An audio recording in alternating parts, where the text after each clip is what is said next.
Bueno, señores, ¿cómo están? Bienvenidos nuevamente al show del Chato. Hoy en este momento nos encontramos con un DJ de alta calidad. Esto no necesita presentación, señor Víctor Kid. Bienvenido al show del Chato, hermano. Dame la mano porque es un gusto tenerlo aquí en este programa. ¿Cómo está principalmente? ¿Cómo me la ha ido? Bueno, Chato, para ti y para todos tus seguidores del show del Chato, muy contento, gracias por la invitación. Aquí desde el estudio de la Fiesta Latina, estamos para responder todas las preguntas que ustedes quieran. Hoy vamos sin filtros, sin censura, lo que ustedes quieran. Oiga, hablando de eso, Fiesta Latina, ¿qué significa Fiesta Latina y de dónde nace? Bueno, la Fiesta Latina es un proyecto que tenemos con nuestros hermanos, con mis hermanos, con DJ Blado, con Víctor Alfonso que está en Estados Unidos. Es un proyecto de entretenimiento, más que todo musical, temas de cine, de entretenimiento, pero dirigido sobre todo a los latinos que están por fuera, a los colombianos que de pronto están en Estados Unidos, en Canadá, en Europa, los mismos venezolanos. Está dirigido a puertorriqueños, a los de República Dominicana, mexicanos, ecuatorianos, peruanos, chilenos, argentinos, todos los latinos que están por fuera y que añoran de pronto estar al día de lo que está pasando en sus países con temas de entretenimiento. Bueno, ¿y cuál es el enfoque como tal o la visión que le quieren hacer llegar a Fiesta Latina? Bueno, no, expandirnos, síganos desde ya, @la Fiesta Latina USA en TikTok. Estamos dando muy fuerte a TikTok, pero ya vamos a estar en otras plataformas. Y la idea es, entretenerlos con muy buena música, buenos contenidos, buenos videos. Vamos a hacer unos podcasts, show de mezclas, bueno, vamos a hacer unas cositas bien interesantes, así que súper pendientes. Bueno, fuera de Fiesta Latina, ahorita, ¿en qué está metido Víctor? ¿Qué está haciendo como tal? Y le digo porque es que he escuchado su voz afuera del país, ¿no? No necesariamente porque yo estoy afuera del país, sino porque es que he visto que está trabajando con los gringos una cosa hermosa, ¿no? Bueno, esto es un proceso, gracias a Dios hace años me dio por estudiar 2 semestres de inglés. Siempre me ha gustado el idioma y lo he venido desarrollando y he venido perfeccionando, porque es que como nosotros los latinos hablamos el inglés, no es que le guste mucho a los gringos, porque nosotros se nos siente mucho ese acento, es muy sentido, ¿no? Muy marcado. Entonces he venido tratando de perfeccionar eso y hemos estado grabando unas cosas interesantes, sobre todo para, valga la pena nombrarlo, la gente de Barcode ahí en Nueva Jersey. Hemos estado grabando unas promos, la más reciente fue para un concierto de Sean Paul, en una fiesta que se estuvo presentando Sean Paul, también varios eventos que han hecho, el concierto de Zion que estuvo allá. Estuvo también este muchacho que hace trap, se me va el nombre en este momento, Pirlo. Pirlo. Está muy pegado por allá, entonces también grabamos la promoción de Pirlo y nada, muy bien, contento de que las cosas se estén dando a pesar de la inteligencia artificial que nos ha quitado mucho trabajo a nosotros los que vivimos de la voz. Oiga, pero entonces usted considera que la era digital como tal de la inteligencia artificial como tal se va a comer a los DJs clásicos, y hablo de los clásicos porque usted como usted es una vieja escuela, de la cual usted considera que de pronto se los va a terminar comiendo, o hay que como DJ modernizarse, estudiar, prepararse más? Siempre he tenido la convicción de que hay que prepararse siempre, o sea, a mis 20 y pico, casi 30 años de carrera, usted todavía me ve viendo tutoriales, aprendiendo, viendo a gente que muchas veces sigo, que de pronto son DJ nuevos, no son DJ vieja escuela como yo, pero hacen cosas muy interesantes. Sigo a varios DJs, por ejemplo, europeos, sigo DJs latinos también que la están haciendo muy bien. Y eso es de capacitarse, o sea, si uno como old school, como vieja escuela de los DJs de la comunicación, no se actualiza, no comienza a interactuar con la inteligencia artificial y con todas las herramientas que está, créame que uno se queda obsoleto, muerto. Oiga, y usted, por ejemplo, cuando entra la era digital, perdóname, la era digital de la inteligencia artificial, ¿cuál cree usted que fue el impacto más para los DJs como usted, que son vieja escuela? Bueno, yo creería, ahorita hace poco, precisamente estuve mirando nosotros los DJs que hacemos producción, que no solamente tocamos y mezclamos, sino que hacemos producción, remixes y todo esto, y colaboraciones con artistas, estudiamos mucho el tema de producir los remixes, ¿sí? Las famosas remezclas o las versiones extended de ciertos artistas. Ahora salió una aplicación que lo hace. O sea, la hace prácticamente ella sola. Uno le da como que dice las indicaciones, le carga el tema y le dice, bueno, quiero que me hagas un remix de, por ejemplo, de Tech House, que es lo que está de moda, o de Afro. Y ella prácticamente lo arma y uno lo que hace es decoración, pero prácticamente la hace. Entonces, ¿a qué voy? Hay que estudiar todas las plataformas, hay que estudiar todo lo que viene con la tecnología, porque si no, se queda uno literalmente en el olvido, chef. Sí. Sí. O sea, y el impacto más fuerte, creo yo, que ha sido el poder adquirir la música, porque en la época de nosotros nos tocó muy duro, pero duro es duro. Claro. ¿Por qué?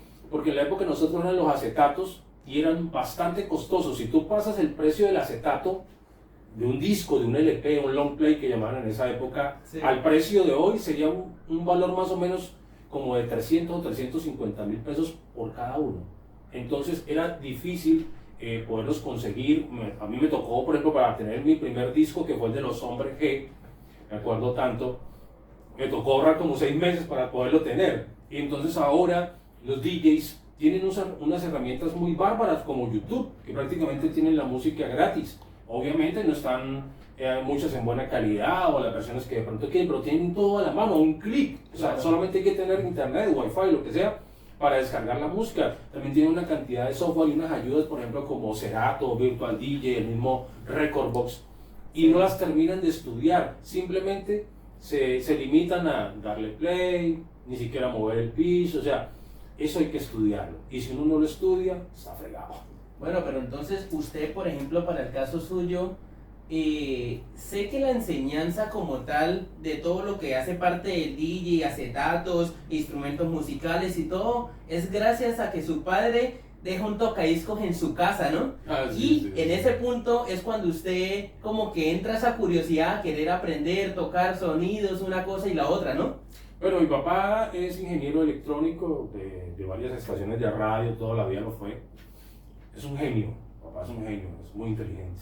Yo creo que le es solamente como el 25% de la inteligencia que tiene mi padre, lo admiro mucho. Mi papá quería que fuéramos ingenieros, o que algunos de nosotros fuéramos ingenieros igual que él, pero mi papá sabe mucho, pero es pésimo profesor, o sea, enseñando es muy malo. Claro. O sea, la pedagogía de él es casi que nula, pero es un genio.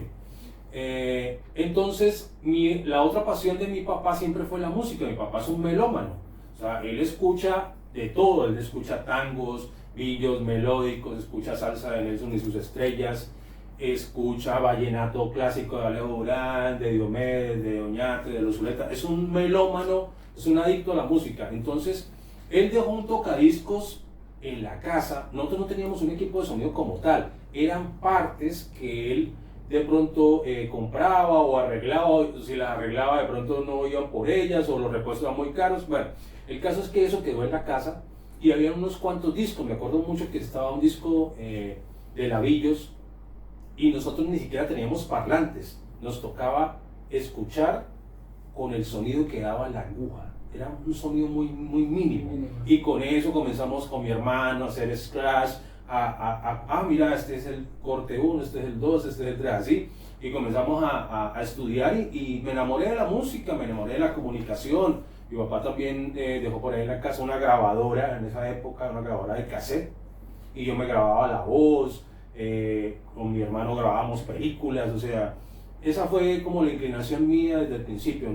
Realmente no pude con el tema de la electrónica, pero con la música sí, créame que sigo dando lo mejor de mí. Yo creo que nace de la parte del cine, de querer de pronto entender uno de los idiomas más hablados del mundo, y el inglés tiene algo muy bonito, ¿sabes qué? Que hasta un madrazo se escucha chévere en inglés, y hasta las personas que de pronto dicen que no se les escucha bonito al hablar, se oyen bien. Entonces, a mí siempre me ha gustado. Además que el inglés tiene algo importante, y es que él se adapta al momento. O sea, no es como en el español, que ellos sufren mucho, los gringos y la gente de afuera, para aprender español, que nosotros tenemos una palabra para cada cosa. No, el inglés, la mayoría de las palabras se adaptan a los momentos. Entonces, una palabra puede tener varios significados. Entonces, siempre me gustó, y nos escuchamos con mis hermanos ese curso y era súper aburrido, o sea, era aburrido, o sea, era solamente la voz de un tipo hablando, no tenía música, eso no tenía nada, eso era solamente voz.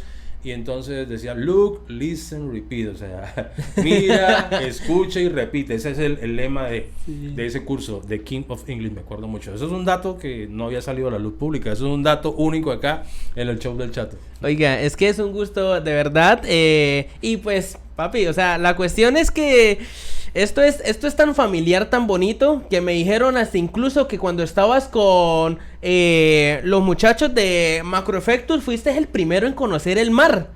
Oiga, ¿cómo? Sí, Ay, hermano, sí. esos son datazos que teníamos que saberlo en el show del Chato. ¿Cómo es eso? Primero, inicialmente, porque tengo enterado que como tal el papá de los pollitos de Macroeffectus es Pedro Neira, ¿no? ¿Cómo se hace esa conexión entre Pedro Neira y Víctor Kid, perdóname? Bueno, eso es una historia un poco larga, pero lo vamos a resumir. Nosotros con mi hermano comenzamos a hacer turnos de control. En ese tiempo no decíamos ni una sola palabra por micrófono, nos daba mucho miedo, mucho pánico escénico, y también le teníamos mucho respeto al micrófono.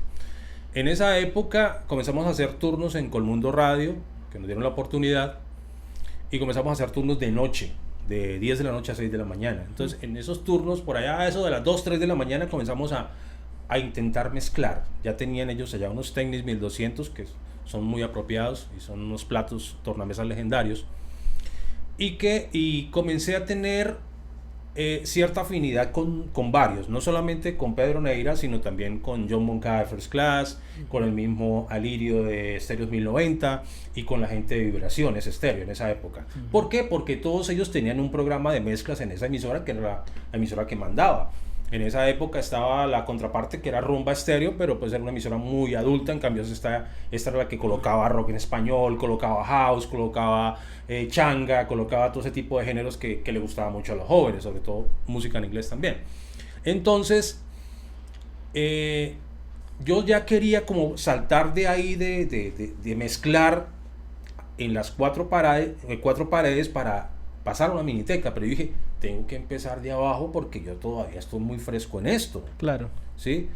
Entonces, First Class me parecía que había demasiado nivel. Entonces, yo decía como que no, yo necesito una miniteca donde yo pueda como empezar a dar mis primeros pasos, porque yo siempre sufrí de pánico escénico. Pero ahí nace, por ejemplo, el trabajo empírico en usted, para poder primero, antes de sentarse a leer, de aprender teóricamente, ¿ellos fueron la escuela como tal para usted? Bueno, me hubiese gustado tener un maestro que me hubiera dicho, véngase por acá, haga esto, pero sí tuvimos, o sea, pudimos escuchar. Nosotros no era que alguien nos enseñara, sino con mi hermano y yo era mirando las minitecas, no solamente las de acá, sino las de Venezuela, que son unos bárbaros para trabajar la música. Entonces, nosotros mirábamos cuándo lanzaban el disco, en qué momento el coro lo lanzaban, dónde lo cortaban, dónde subían, dónde bajaban. Todo eso lo hacíamos mirando. En ese tiempo no había tutoriales, no había YouTube, no había nada de eso, o sea, claro, era mirando y escuchando. Entonces sí fue muy didáctico, como lo acabas de decir. Entonces yo dije, y pues Macroeffectus también me parecía que había mucho nivel. Stereos 1090 creo que también tenía un buen sitial, pero había mucho desorden allá y pues no me gustaba como el ambiente. Mucha recocha que decíamos en esa época, ¿no? Entonces yo dije, Vibraciones me agrada. Allá estaba Chiqui Pérez, estaba Félix, estaba DJ Wap. Y yo dije, me gusta ese entorno. De hecho, los acompañé a algunas fiestas. Pero cuando fui a pedirles trabajo, el dueño me dijo que no. Me dijo, no, Víctor, ahorita en este momento no hay espacio porque tenemos estos DJs y no hay cómo. Entonces yo, bueno, me desinflé un poco. Pero después Miguel Ángel Díaz, un gran locutor en esa época que todavía sigue grabando para televisión, me dijo, venga, están haciendo casting en Macroeffectus. Yo, ¿casting de qué? Si eso está repleto de DJs, le dije yo. Me dijo, no, están haciendo casting para las fiestas pequeñas. Van a entrevistar 4 DJs y de esos DJs quedan 2. O sea, van a ser para las 15 años, las chiquitecas, para los matrimonios, las fiestas pequeñas. Ya pues las fiestas grandes sí las manejaban los otros DJs. Yo dije, bueno, no perdemos nada, ¿no? Vamos a ver. Tocarnos entrar. Exacto, tocarnos entrar. Y entonces fuimos a un casting. Habían 4 DJs, iban dos muchachos de estéreos. iba un muchacho que se llamaba, porque ya falleció, que se llamaba Alex, que él había trabajado con Fair Class, pero así como en momentos nada más, no era DJ Top, sino hasta ahora estaba arrancando también. Y estaba este personaje, este servidor. Hicimos el casting y Pedro escogió a Alex y a mí. Y arrancamos con las fiestas pequeñas. Y nos iba bien. Y comenzamos a aprender, a ver a los demás, a escucharlos, a ver la reacción de la gente. Porque es que una cosa es saber mezclar y otra cosa es saber qué es lo que está pasando en la pista. Tener como esa visión, tratar de leer la mente a la gente de qué está bailando, qué le gusta y qué más le podría gustar. O por ejemplo el que está sentado, ¿cómo lo levanto? ¿Con qué canción lo levanto? Eso es una ciencia, literal. O sea, eso sí todavía no hay una fórmula secreta para eso. Hay que irlo aprendiendo, hay que irlo mejorando. Y ahí estuve un tiempo con ellos, luego estuve un tiempo con First Class, también estuve con Megawatt un tiempo. ¿Te acuerdas de Megawatt, la que amplificaba las ferias? Sí. Sí, bueno, pero entonces antes de seguir la página, a mí me gustaría saber es en qué punto usted siente que usted resaltó en Macro Effectus, que usted diga, oiga, yo di lo mejor de mí y se dieron cuenta. Bueno, es un caso bien curioso porque es que nosotros entramos con Alex, después llegó Arnold, DJ Arnold, y hay un revolcón en la miniteca y sale Douglas, sale Andrés Márquez, ya Wilson Arenas había ido para Bogotá, entonces como que todo el peso de la responsabilidad cae sobre Alex, Arnold y yo. Claro. Alex después se va para Venezuela, prácticamente quedamos con DJ Arnold ahí. Entonces DJ Arnold prácticamente viene siendo el reemplazo de Douglas Montes, que era el duro del merengue en esa época, sí. Y yo vengo siendo el reemplazo de Andrés. Entonces era una responsabilidad muy brava porque prácticamente Pedro se encargaba de la parte de producción, de los efectos, de la batería electrónica, del sampler y también de ayudarnos a organizar las ideas a nosotros, porque nosotros llegábamos como con ese ímpetu. Él decía, no, espere, coloquemos tanto de esto, tanto de merengue, tanto de house, tanto de rock en español y lo manejamos así en la noche. Entonces siempre fue un muy buen director para esa parte. Y luego se da la oportunidad de irnos para Bogotá y a mí siempre me gustó Bogotá y yo dije, bueno, vámonos y estuvimos en una gran temporada y ahí fue cuando se dio la ida para San Andrés Islas. Esa vez nos contrató una persona de Bucaramanga, Marcela Santamaría se llama, y un gran director de radio que se llama Juan Carlos Watson, que ahora está en Estados Unidos. En ese tiempo era director de Tropicana en San Andrés, y ellos fueron los que organizaron el evento. Entonces fuimos y la pasamos chévere, estuvimos como unos 4 días allá. Yo tampoco conocía el mar, era mi primera vez conociendo el mar, y llegar y ver pues el mar de San Andrés es una cosa loca. O sea, de verdad que el mar de San Andrés es demasiado azul en comparación con el de Cartagena y Santa Marta, que son hermosos también, pero claro, el mar de San Andrés parece de mentira. No se compara. No se compara, sí. Bueno, pero entonces hay que ver un punto de vista. Hay algo de la cual pues a mí me gustaría saber, y es que cuando uno está con los grandes, o usted se considera grande o usted no se las cree. Entonces cuando usted empieza a trabajar con los grandes de verdad, de las minitecas grandes, los organizadores, empieza a ver empresarios fuertes, ahí en ese punto usted como un adolescente que estaba hasta ahora, ese tirijale que quiero estar aquí, me está yendo bien, ¿será que me retiro? ¿No me pagan bien? Todo ese tipo de cosas que pasan por la mente. Usted en ese punto, ¿qué pasa por su mente? ¿Sí? No, hablo de una mente general. Cuando empieza usted a ver los grandes al lado suyo y decir, oiga, ¿en qué momento llegué acá? No, yo creo que lo bueno de esa generación es que nosotros ya no nos regalaron nada. En ese tiempo nosotros nadie nos regaló nada. Todo nos tocó lucharlo, literal. Por ejemplo, cuando recién yo entré a Macro Effectus, a mí me tocó cargar, o sea, ayudar a hacer el montaje. Era como una prueba de fuego. Sí, eran 2, 3 meses, 4 meses máximo que había que ayudar. Y eso también era como una estrategia de Pedro y la gente que estaba trabajando con él, como para que la gente que entrara también entrara como sí, con los pies en la tierra, uh-huh, ¿sí? Claro. Que no hubiera ese tipo de altivez ni nada, y que todo el mundo hubiera como una armonía para trabajar, ¿sí? Claro. Pero no, nosotros no nos regalaron nada, nosotros nos tocó muy duro. Y digo muy duro es porque había mucha envidia, pues envidia y todavía, pero es que en esa época me acuerdo que un personaje de Guaymaral que tenía una minitequita llegó a decir que yo no mezclaba. O sea, yo ya era DJ de Macroefectos y decía que yo no mezclaba, que colocaban un cassette, una cinta, y que yo hacía playback, o sea, que hacía como la fonomímica. Sí, exacto. Entonces, y casualmente, yo nunca le dije nada, pero sí me enteré del chisme y el chisme se corrió bastante. Una vez estuvimos me acuerdo tanto, ahí donde queda Home Center ahora, ahí ya se hacían las ferias. Ese día fuimos a tocar con la miniteca y a él le tocó manejar la parte del monitoreo de las orquestas. Entonces él estuvo allá con su monitoreo y me vio mezclando toda la noche. Y al último me dijo, hermano, lo felicito. Muy buenas mezclas, muy buena música. ¿Y usted en ese punto no confrontó el chisme? No, ¿para qué? Pero igual, o sea... No, pero ¿para qué? ¿Qué más lección le iba a dar? O sea, ¿qué más le iba a decir? O sea, ya, o sea, era sobraba, literal. Le mostré que... con hecho. Habían como unas 15,000 personas ese día. Oiga. Claro, porque eso era gratis. Uy, Era hermano. gratis. Entonces, lo que te digo, nosotros, chato, nadie nos regaló nada, nos tocó todo muy duro. El tema de aprender, solamente, mira, te voy a contar un ejemplo rápido. Por ejemplo, cuando yo estaba empezando en las minitecas de Atalaya, porque yo soy de Atalaya, siempre lo he sido, nunca he dicho que soy de ningún otro lado y soy orgulloso de ser atalayero.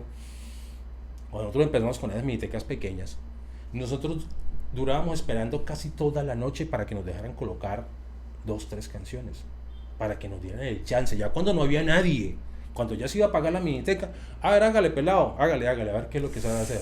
Cuando así ya la nos gente tocó. se iba a ir y eso. Exacto, y no nos daban ni un vaso con agua siquiera. O sea, era toda la noche. Bueno, y en ese punto, ¿quién organizaba esos eventos? No, esos eran eventos más que todos en las calles, que sacaban las minitecas o llevaban alguna miniteca, que algún bazar, que alguna cosa así, alguna fiesta, alguna celebración, algún cumpleaños de alguien de la cuadra, cerraban la cuadra y ponían una miniteca pequeña. Estamos hablando de minitecas pequeñas. Claro. Ahí fue cuando comenzamos a aprender. Pero lo que te digo, o sea, fue muy duro. Entonces, como el proceso fue fuerte, por llamarlo de alguna manera, por eso es que a mí me causa gracia ver que ahora cualquiera compra un equipito, una controladora y dice, no, es que yo soy DJ. O lo ven a uno tocando en una discoteca, un evento, ay, venga, déjeme colocar música, que es que yo también soy DJ. Y yo, ¿usted DJ? ¿De dónde? O sea, sí, entonces a veces eso, como a uno le tocó tan duro, pues entonces uno dice, bueno, está bien, la tecnología los ayuda, ahora es más accesible la música, los equipos, pero al menos capacítense. Claro. O sea, estudien un poquito, es gratis en YouTube, ahí están los tutoriales, véanlos, no sean mediocres, por favor. Claro, sí, exacto, eso es verdad. Y bueno, es que incluso en ese mundo, yo creo que ahí es donde nace la envidia, pero no de los viejos con los nuevos, sino necesariamente de nuevo con nuevo, cuando se ve que el otro hace un buen trabajo y uno no sabe cómo lo hizo, porque nunca lo vio prepararse, porque nunca vio estudiar, porque nunca... Pero es que obviamente, Víctor, también tenemos que tener claro que hay gente que a las 3 de la mañana está metido en un computador estudiando y a las 8 de la noche en una discoteca saca a luz todo lo que aprendió en esa madrugada. Total. Ahí es donde nace ese dicho de que mientras uno duerme, nosotros trabajan. Total. ¿Usted considera que de pronto, de cierta manera, a usted también le pasó esa parte así? Obviamente, usted comió más calle y comió más mierdita porque a usted le tocó a la fuerte. Exactamente, pero en ese caso usted, cuando se sienta en su computadora a las 3 de la mañana, a sus... ¿Cuántos años tienes tú, Víctor? Voy a cumplir 50. Imagínate, a tus 50 años todavía te sientas a las 3 de la mañana a estudiar viendo videos de YouTube. Total. ¿Todavía te ves en eso? Sí, todavía lo hago. De hecho, ahorita estoy estudiando mucho la IA, la inteligencia artificial, porque hay unas herramientas muy bravas. Por ejemplo, para los que de pronto están interesados, estoy estudiando mucho una cosa que se llama Eleven Labs. La gente la está usando bastante. Pero, por ejemplo, yo la uso para complementar mi trabajo. Por ejemplo, hace días me pidieron, para Estados Unidos me pidieron una línea de voz, una cuña, la querían a 2 voces. Entonces querían que fuera hombre y una mujer. Y mi esposa, que a veces me ayuda con eso, no estaba en ese momento. Claro. Entonces, con la inteligencia artificial me ayudé y entonces hice las 2 voces. Hice voz de hombre y hice voz de mujer, pero obviamente cambié el tono de la mujer en la inteligencia artificial y salió perfecto y salió natural, porque es que eso hay que saberlo usar, porque es que todo el mundo llega y le mete el texto y claro, se escucha como un robot, los acentos no se escuchan bien, no hay pausas, no hay nada. Entonces eso hay que saberlo utilizar para poderle sacar provecho. Entonces lo hice y eso quedó fabuloso. Oiga, Miguelito, ¿Sí se acuerda usted de ese nombre? Sí, claro, es mi segundo nombre y mis tías me dicen así. Exactamente. ¿Por qué actualmente ya casi no le dicen sus tías Miguelito? Pero ahí me dijeron, oiga, dígale que a él le decían mis tías Miguelito. Sí, claro. ¿De dónde nace como ese renombre, o sea, tan insistido ese Miguelito? Porque tal vez de pronto el Víctor no, para crearle un diminutivo como que no era muy cómodo. Entonces el Miguelito era más... No, claro, mis tías siempre han sido muy especiales conmigo, muy consentidoras, alcahuetas, de todo. Hemos dicho, cuando yo empecé a salir al tema de aprender, porque es que a mí nunca me gustó el licor, entonces, y pues con el tema de las mujeres, pues tampoco así como que yo iba a las minitecas o a los bailes, era aprender a mirar cómo conectaban, cómo colocaban una canción, cómo sacaban el disco, cómo lo limpiaban. Yo iba a eso. Y entonces mi mamá, en medio de lo estricta que era, entonces me cerraba la puerta, por ejemplo, no me dejaba entrar a la casa a las 2, 3 de la mañana que yo llegaba de esa fiesta. Estoy hablando cuando tenía, no sé, 12 años, 13 años. Entonces mis tías, me tocaba llegar a tocarles a mis tías, hola tita, ¿será que me puedes dejar quedar? Y al otro día pues el problema de todas maneras. Pero yo iba en plan de aprendizaje, y eso ya después lo entendió mi mamá, y bueno, aprendió que después de mucho tiempo su hijo se convirtió en lo que tenía que convertirse. ¿Y usted considera que de cierta manera la fuerza de su mamá de sacarlo a usted junto en la peluquería, junto con la venta de hallacas, eso fue algo de la cual a usted le haya quedado en su corazón y que de vez en cuando lo conmueve? Bueno, a mi mamá le tocó guerrear mucho. Lo que pasa es que mi papá siempre ha ganado buen dinero. Lo que pasa es que mi papá pues ha tenido varios hogares, ha tenido unas inversiones que no debió hacer, entonces pues hubo un tiempo donde él se relajó un poco. No creo que haya sido por malo, sino porque andaba en otro cuento, tenía como 7 trabajos, no le quedaba ni tiempo para dormir, literal. Claro. Entonces a mi mamá le tocó duro porque éramos 4. Y claro, yo muchas veces salí con mis primos a ofrecer las hallacas en la olla. Con mi primo Rubén me acuerdo tanto, mi primo Humberto, salíamos a ofrecer las hallacas allá en Comuneros, en Claret, Motilones, en la primera etapa. Y a mí no me da pena decirlo. En ese entonces, ¿cuántas hallacas se hacían y a cuánto lo vendían? Bueno, el precio no me acuerdo, pero sí, mi tía, me acuerdo tanto, mi tía Vitermina, que era la que las hacía junto con mi mamá le ayudaba. Mi tía, eso se hacían como, no sé, 70 hallacas, 80, 100, literal, o sea, eso eran unas máquinas para decir, eso eran deliciosas, o sea, venderlas era literalmente muy fácil, más bien la gente lo paraba uno en la calle para comprarlas porque eso era una cosa espectacular. Entonces, y también con el tema de la peluquería, mi mamá también guerreó mucho, teníamos unos vecinos muy caspas, y le tocó muy duro defendernos, guerrear con nosotros. Éramos unos niños hiperactivos, cansones. Yo era muy cansón, yo muy temprano me partí un brazo patinando, me quemé con un spray de pintura que dejaron por allá. Bueno, o sea, yo era un niño demasiado hiperactivo y mis hermanos también. Pero me dijeron también que era muy amante al dibujo, ¿no? Que era muy aplicadito y todo lo demás. Porque es que incluso, hablando de las travesuras, ahí me dijeron, tóquele un tema de algo que le voy a hablar ahorita y yo creo que le va a mover el corazón. En nuestra casa en Comuneros habían 2 árboles de guayaba, uno de mango, uno de limón, uno de cerezo, uno de guanábana y una enredadera de maracuyá. Y anteriormente era muy común quemar las hojas en el patio. Él estaba en eso con el primo José López cuando algo explotó. Eran unos aerosoles de pintura. Ellos tuvieron quemaduras de 3er grado. Sí, claro. Cuénteme esa experiencia, ¿cómo así? Horrible. Y eso nunca lo hemos hablado, esto es exclusivo, ¿no? Resulta de que en esa época el carro del aseo casi no pasaba. Eso pasaba por ahí una vez al mes o una vez cada 3 meses. Entonces, todas las personas tenían patios grandes y la gente quemaba la basura, literal. Entonces era un plan de nosotros de niño irnos para el patio y quemar la basura y jugar con el palito, y en el palito enrollábamos un poquito de plástico. Nosotros lo hacíamos todo el tiempo y nunca nos había pasado nada, chato. Pero resulta de que mi papá había comprado un pote gigante de laca, supuestamente para pintar la nevera que estaba vieja. Ese pote jamás se usó, o sea, nunca se usó ese pote y siempre estuvo lleno. Claro. Pero eso era un pote así, no era un aerosol chiquito, era una cosa enorme. No, se le faltaba bigote para ser el señor pote. Exacto, era el señor de los potes. Entonces, ese aerosol lleno estuvo dándole vueltas mucho tiempo a la casa. Y una señora que le ayudaba a mi mamá se le ocurrió echarlo a la basura. Claro, nosotros estábamos allá con mi primo José, normal como lo hacíamos de una vez por semana, una vez cada 15 días allá con la basura. Nunca nos había sucedido nada. Y ese día, claro, estábamos allá cuando ¡pum! Explotó eso. Nos mandó la explosión porque estábamos bastante cerca. Claro que a mí fue el que me perjudicó más. Y a mi primo pues también, pero él estaba un poquito más atrás que yo. Y claro, eso explotó y que se nos caía la piel literal. Mi mamá en medio del desespero nos echó aceite de cocina y eso fue mucho peor. ¿Por qué? Porque nosotros desesperados salimos corriendo al puesto de salud y la fricción del viento con el calor que teníamos de la pintura, claro, del pote ese, la fricción lo que hizo fue aumentar el calor y con el aceite literalmente nos estábamos cocinando vivos. Fue bastante traumático, la verdad. Fue bastante traumático. Ya después pues, nos llevaron allá a una clínica y duramos un rato y yo sí me quemé la cara, las manos, las piernas. Oiga, sí, por ahí me contó su hermano también, me dijeron, oiga, él viene de la escuela número 33 de Comuneros.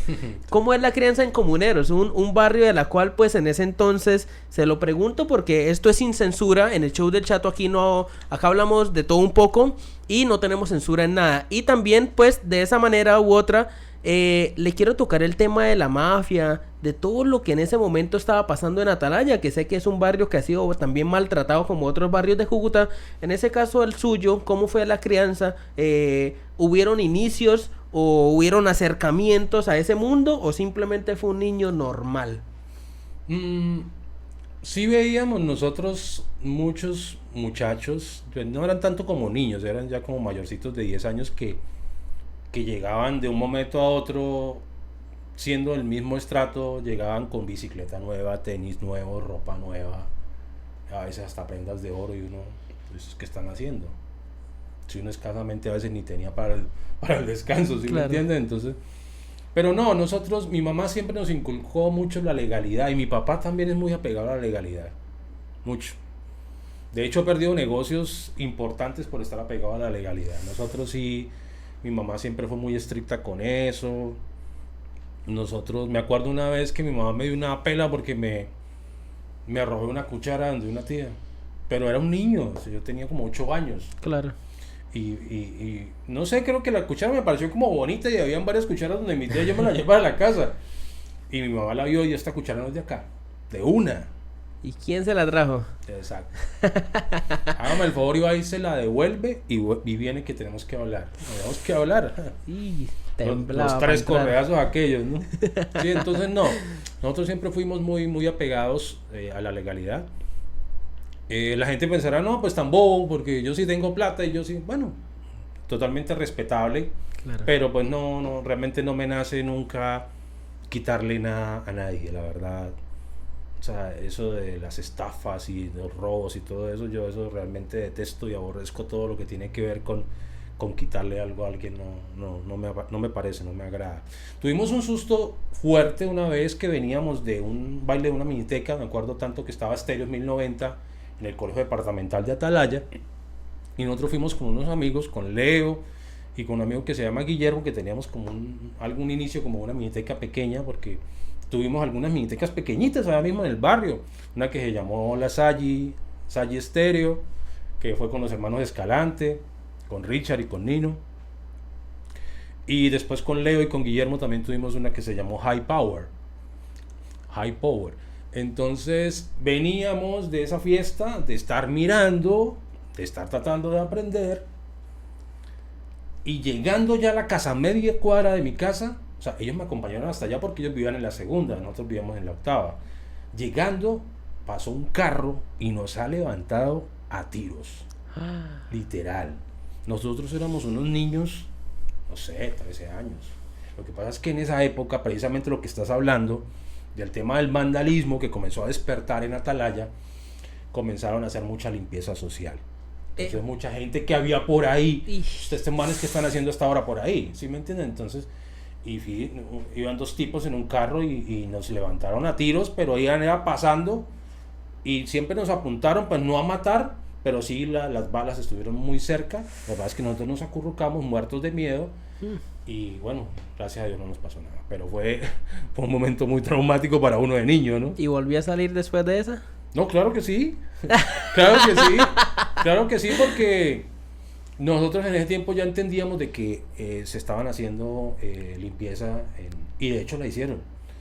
A mí en mi propio barrio me atracaron, muy triste, pero me atracaron. Y uno de los que me atracó eran niños como de 10 años, 12 años. Uno de los que me atracó era hermano de un gran amigo mío de ahí de la calle Quinta.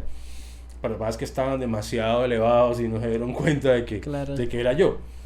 Pero sí, y esos muchachos que me atracaron, porque fueron como 10, pero eran niños, para que cargaban 2 trabucos y muchos puñales y uno, así sean menores que uno, pues obviamente uno no se va a arriesgar.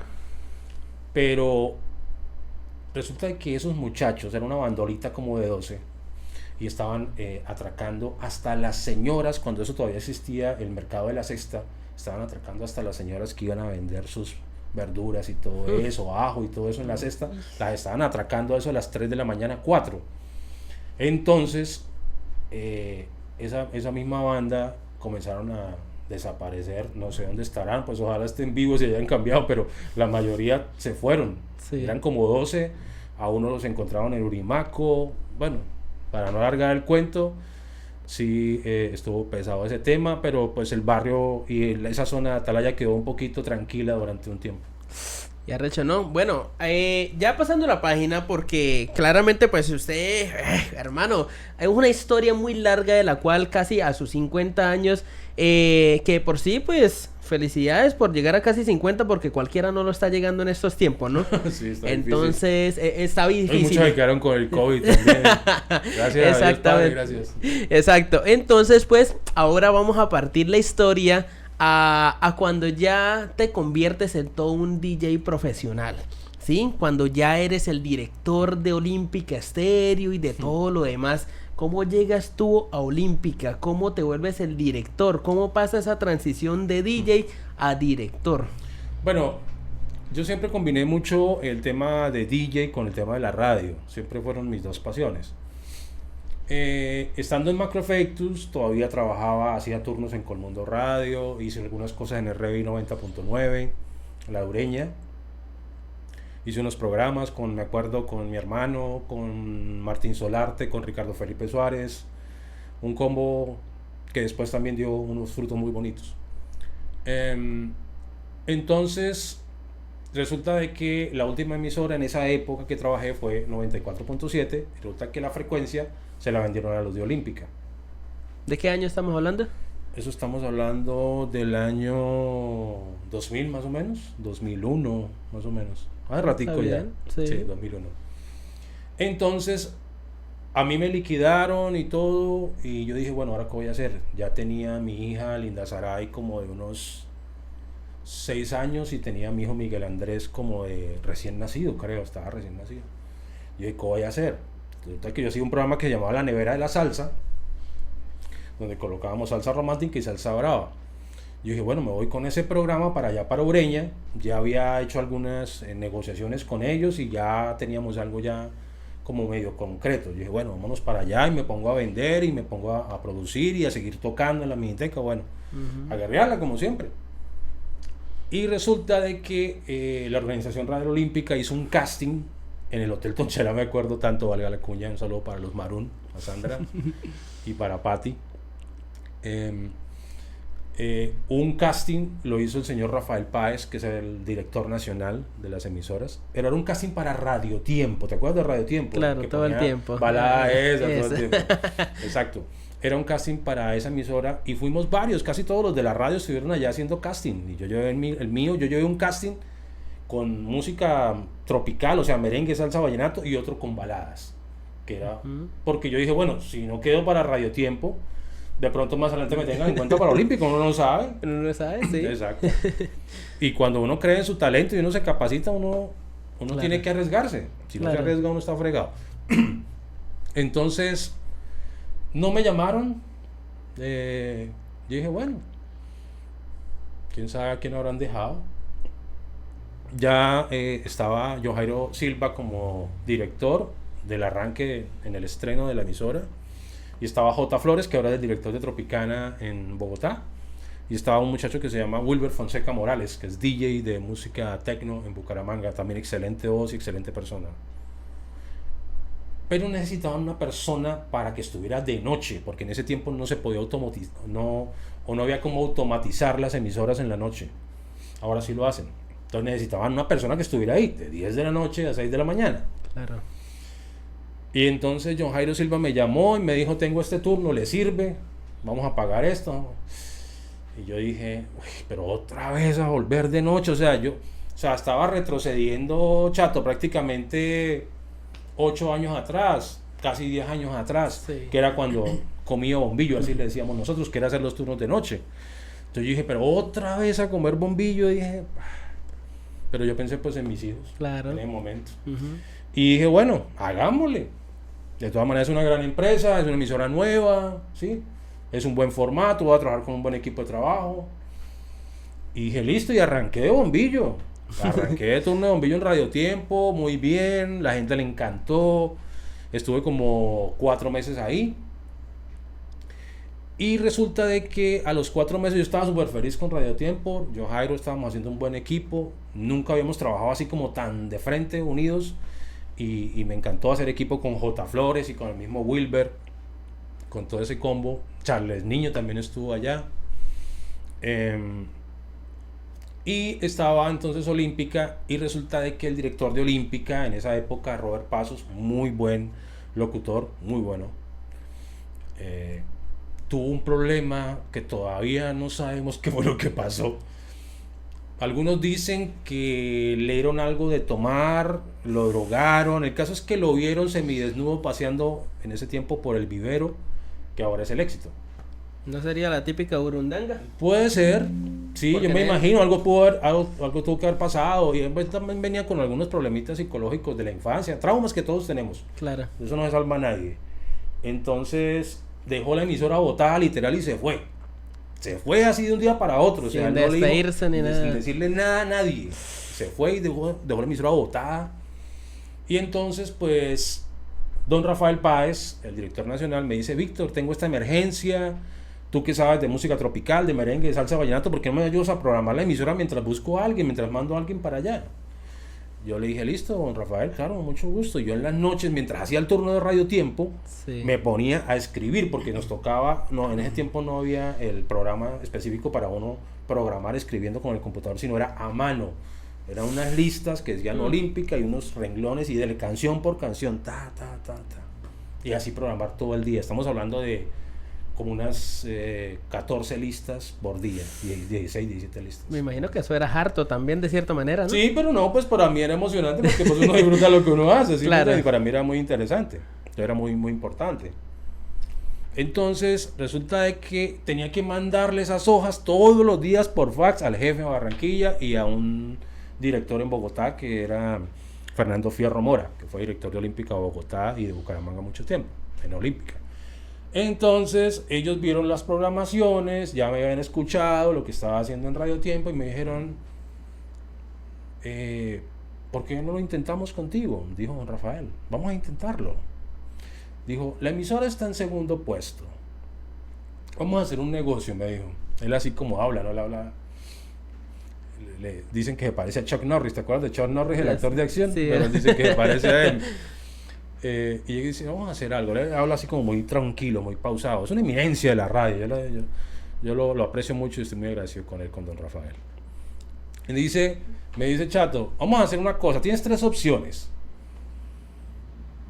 Te dejo encargado de la dirección de Olímpica.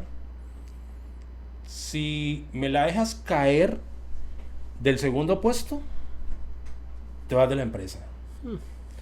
Si me la dejas en segundo puesto, te dejo, pero de locutor, ya sea ahí en Radio Tiempo o en Olímpica, como tú quieras. Me dijo, pero si me la pones en número 1, el puesto es tuyo. ¿Y eso fue lo que pasó? ¿La puso en número 1? Sí, gracias a Dios. Y ahí estuve bastante tiempo, 8, 9 años, con altibajos como todos, porque es que uno no se la sabe todas y hay momentos donde se pierden oyentes, se ganan muchos, pero casi siempre estuvimos ahí con Radio Tiempo liderando el mercado, gracias a Dios, y no, estoy muy agradecido con la empresa, a pesar de todo.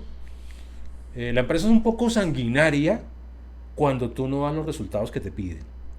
Cuando tú das los resultados, véngase para Barranquilla, que tenemos reunión, véngase para Bogotá, o sea, son muy consentidores cuando tú das los resultados, pero cuando no das los resultados que piden, ellos manejan eso como si fuera un equipo de fútbol literal, como cuando tú eres director técnico de un equipo. Claro.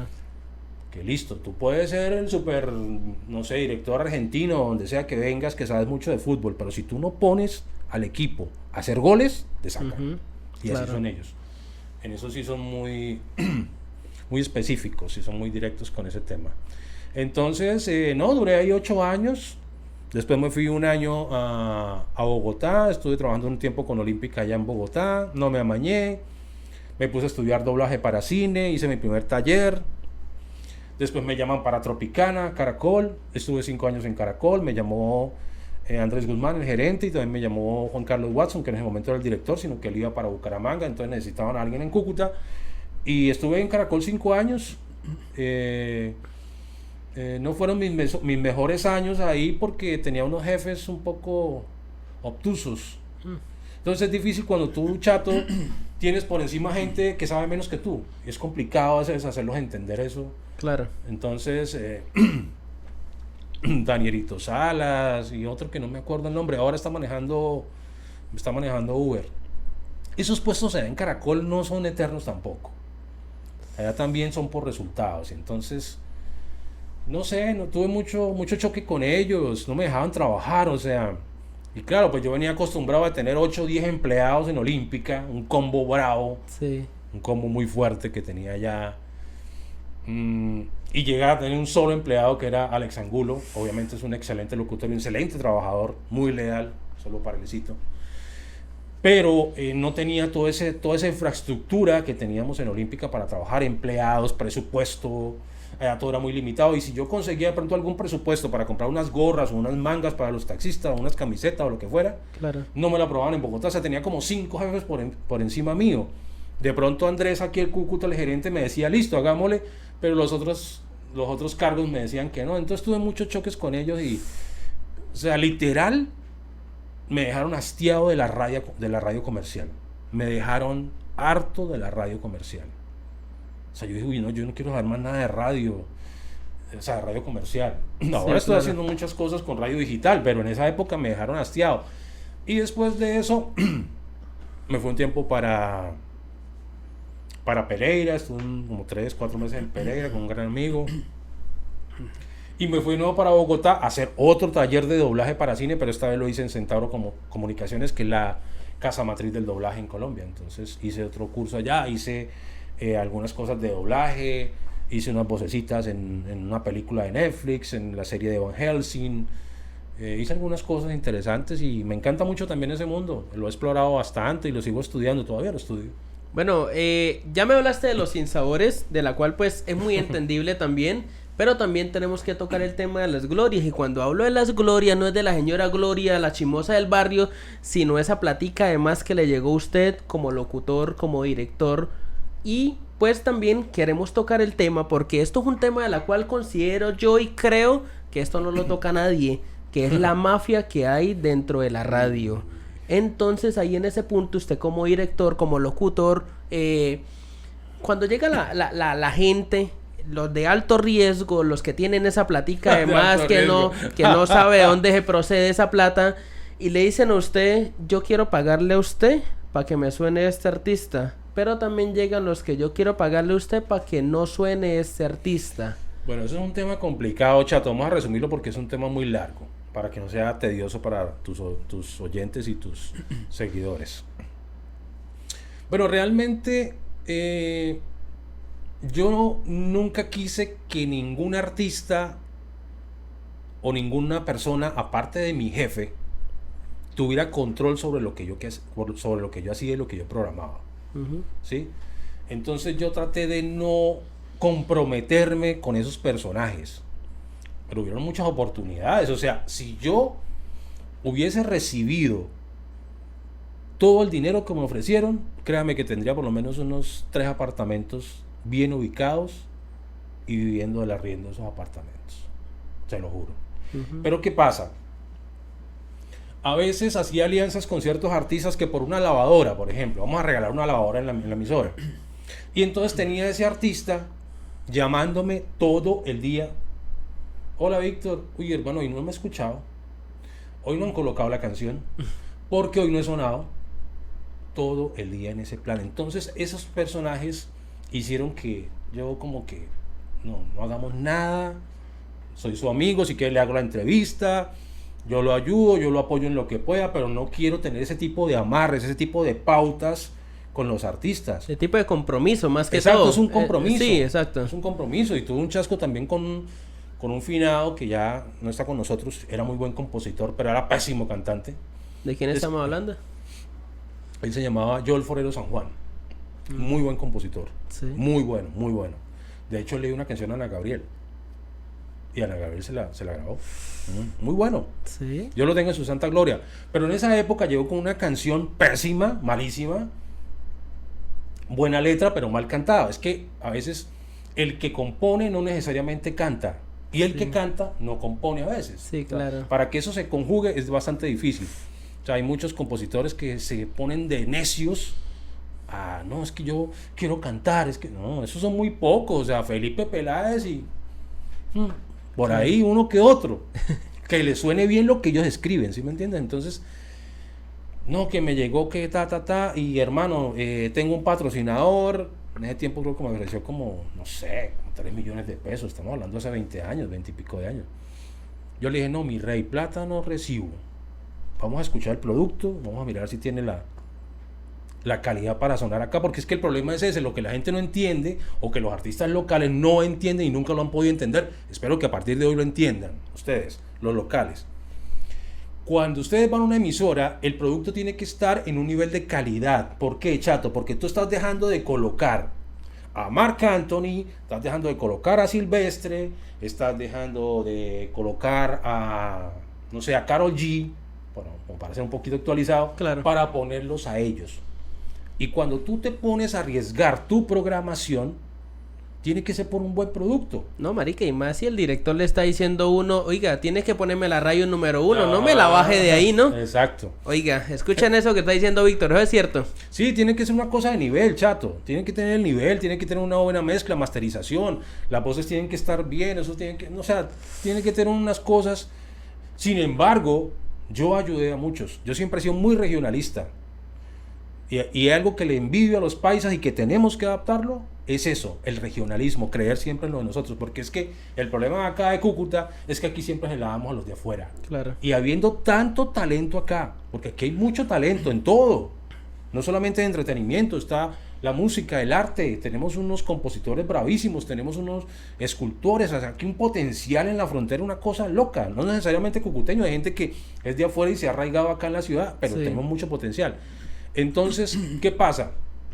Bueno, terminando con el tema de este personaje, yo le dije, mi hermano, ese tema no va. Yo decía que lo entrevisto y alguna cosa hacemos en el conteo, las 20 latinas, hacemos algo, yo le hago el lanzamiento, le doy bombos y platillos, pero yo eso no lo puedo sonar. Claro. Como a la semana me llega otra vez y me dijo, mi rey, le cuento una cosa, por ahí van a venir los manes de ¿cómo era que le decían en esa época? ¿Las Águilas? No me acuerdo. Bueno, el caso es que eran grupos al margen de la ley. Sí. Uno de los manes del que me está patrocinando quiere venir a hablar con usted, entrevistarse, a preguntarle a usted por qué no me está sonando. Ay, qué belleza. Como dijo mi mujer, qué detallazo. Y yo le dije, papá, mire, con todo el respeto, le dije, mi rey, mande al que sea, le dije, mande al mismo Pablo Escobar si quiere, pero yo no me muevo de mi decisión, porque este es mi trabajo, este es mi arte, esta es mi decisión, y yo aquí solamente me doy la pela con Dios y con el director nacional. No, marica, y con esa entrada peor. O sea, con esa amenaza, peor, marica. O sea, sí. ¿quién se va a motivar a hacerlo? A no ser que a lo mejor hubiera entrado por debajito, no necesariamente con plata, porque a veces el afecto emocional, la manera como uno entra con esa humildad, abre más puertas que hasta la misma plata. Sí, tal vez, pero no, yo ayudé a mucha gente. Claro. Yo ayudé a mucha gente, o sea, no es por nada ni por alardear, porque por favor, no lo necesito. Pero yo ayudé a mucha gente. Yo resucité a Caliche, por ejemplo. ¿Sí? Uy. Lo resucité literalmente porque es que, o sea, digo a nivel comercial en radio, Claro. ¿sí? Porque ellos siempre han tocado y siempre han sido exitosos. Y Dios los tenga en su santa gloria. Pero los puse de moda con el terror de las mujeres, con el doble feo, o sea, con todo eso que sacaron, estamos hablando de entre el 2000 y el 2010, antes de que ellos partieran, ¿sí? Claro. Los puse de moda y se puso de moda el chucu, la raspa. ¿Por qué? Porque resulta, y eso se lo conté yo a Junior Castrillón, el hijo de Chucho, de Caliche, que resulta de que donde vivía mi amigo Leo, en esa época al que nos echaron los disparos, Claro, sí. el patio de él era pegado al patio de los de Caliche, y nosotros los escuchábamos todo el tiempo ensayar. Ellos ensayaban en el patio de su casa y nosotros éramos felices escuchándolos. Esa raspa, ese chucuchucu que es tan nuestro. Entonces, claro, cuando volví a encontrarme con ellos y yo estaba en la emisora, yo les dije, vamos para esa. Y llegaron con un buen producto, muy comercial. Yo dije, de una. Y no solamente ellos. Por ejemplo, Melado con Plomo. Claro, Libardino. Sí, Libardino y El Finado. Sí. Ellos llegaron limpios, o sea, no tenían ni para la buceta siquiera. Y yo los llevé hasta el Factor X. Y no es o sea, no es por prepotencia ni nada, pero yo los ayudé mucho, yo creí mucho en esos pelados, muchísimo, y los puse a sonar. De hecho, en el CD de los Factorazos hasta escribieron mal mi nombre, porque escribieron productor de Melado con Plomo, productor Víctor Kip, con una B larga. Bueno, no importa, pero igual, ¿sí me entiendes? Y Sí. así a muchos, Ian Tyler, me acuerdo, el Poder Vallenato, Ricardo Guerrero, muchos artistas de acá, Ciro Quiñones, por ejemplo. Ciro Quiñones me llegó allá también con una mano adelante y otra atrás, limpio, pero con talento. O sea, llegó limpio, pero con talento. Y Claro. comenzamos el proceso. Lo puse en contacto a Ciro con Javier Fernández en Valledupar para que grabara allá. O sea, le llegaron buenas canciones. Lo que pasa es que, pues, él hizo la lucha y alcanzó a pegar muchas canciones, Cambio Extremo, Corazón, varias canciones en vallenato, pero se pasó para la música popular y mira allá dónde está. Pero es que yo creo en ese punto, es de que también tenemos que estudiar la parte en que la costa también es regionalista Pero a su mucho, manera. mucho. A su manera, exactamente. Marica, y estamos hablando de Ciro Quiñones, que es jucuteño de cepa. Entonces, ahí en ese punto, yo considero que a lo mejor en la costa no abrazaron a como se debía a Ciro Quiñones. Cosa muy diferente a que lo haya agarrado Giovanni Ayala, Jason Jiménez, Jesse Uribe, todos los muchachos que le hayan dicho, venga, sí, usted puede ser parte de nosotros, aquí cabe también. Yo considero, para mí, no sé usted como productor, como director de radio y todo lo demás y todos los talentos hermosos que tiene usted y que ha podido producir en su vida, ¿cómo ve ese sistema cuando hay un regionalismo en un género como el vallenato? Bueno, es que el costeño es celoso. Yo creo que una de las cosas malucas que tiene de pronto algunos, no todos, es que, por ejemplo, usted es artista, usted es cantante y usted vive en la misma cuadra del otro cantante o cerca. Uh-huh. Entonces resulta que el cantante comenzó a irle bien con unos toques y compró carrito. Entonces usted se compra un carro más caro. Y ellos son así todo el tiempo. Y si son así entre ellos mismos, imaginen qué le puede pasar. Ellos le dicen al vallenato que nosotros producimos, vallenato cachaco, dicen. Eso es puro vallenato cachaco, dicen. Entonces dicen que no tiene el sabor ni tiene el alma del vallenato de ellos. Claro.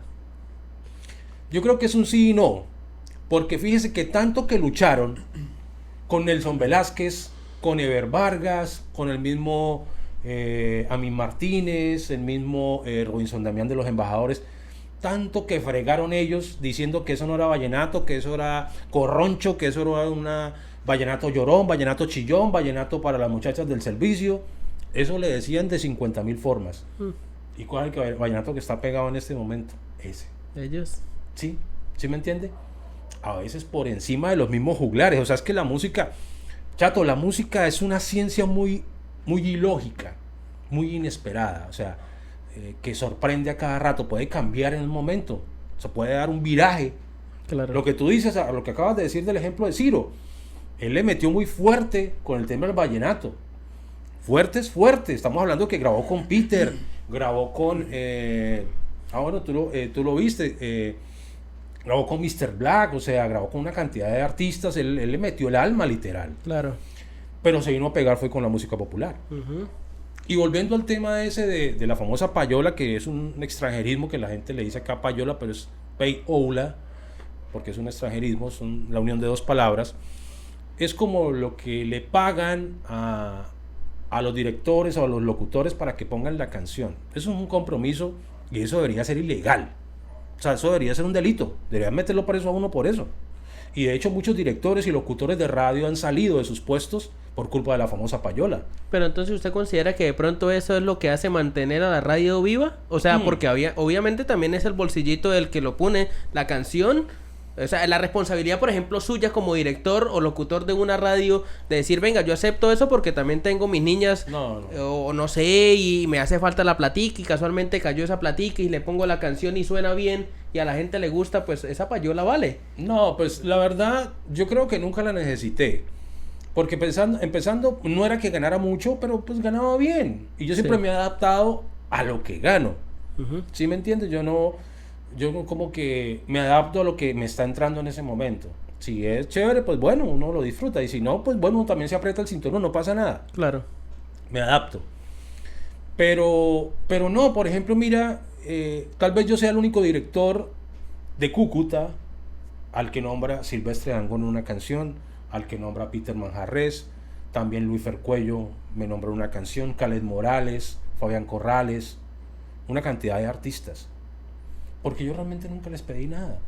A mí una vez me llamó Jorge Celedón y me dijo, compadrito, se viene el Festival Vallenato, ¿vas a ir? Yo voy a ir, tengo un toque en tal lado, ¿por qué no nos acompañan? Me dijo, yo le dije, mi hermano, pues la verdad, Valledupar hace mucho calor. La verdad, hace mucho más que acá en Cúcuta, claro, lejos. Madre. Me dijo, te voy a mandar los pasajes para que nos acompañe. Yo, listo. Y cosas así. Me acuerdo tanto que Peter Manjarrés una vez para un cumpleaños en septiembre me mandó una loción Hugo Boss, me acuerdo tanto, y valga la cuña. Una loción de, no sé cuánto costará esa loción, no sé, en esa época 200.000 pesos. Pero es el detalle, ¿sí? Es el detalle porque yo los parí literalmente aquí en Cúcuta. A Khaled, a Peter, a Silvestre, a Luifer y a un resto. Entonces, pues, ellos han sido agradecidos conmigo. El mismo Luifer lo vendí, hice las veces como de manager, lo vendí como para una feria y me regaló una comisión. Me dijo, mi hermano, ahí te mandé esto de comisión. Y cosas así, pero no esos amarres de, venga, déme, y yo le pongo la canción tantas veces al día. No, eso claro. No, eso debería prohibirlo, eso deberían penalizarlo, chato. Eso está mandado a recoger ya. Y mucho menos ahora con las redes sociales. O sea, claro. Eso no aguanta. O sea, esos amarres. Me acuerdo tanto que me llegó un señor que vendía blue jeans en San Antonio. Y me trajo una canción mala.